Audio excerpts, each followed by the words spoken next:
صححي معتقداتك، ارجعي وشوفي وين الخلل. أحيانا الخلل يكون على مستوى لا واعي أنت ما تحسين فيه.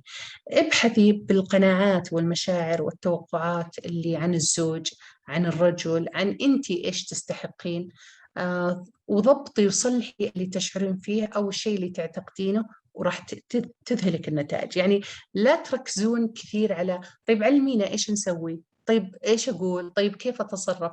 قبل التصرف المادي ركزي على العالم اللامادي. شوفي أنت معتقداتك مضبوطة، أنت مشاعرك ماشية صح، أنت أفكارك عن نفسك وعن الحياة وعن الرجل قاعدة تخدمك، قاعدة تصنع الواقع اللي أنت تريدين، ولا أنت جالسة تحاولين أنك تعدلين في علاقتك وتعالجين خيانتك الزوجية بس جوا قناعتك وبطبيع ما يخلي طبعه.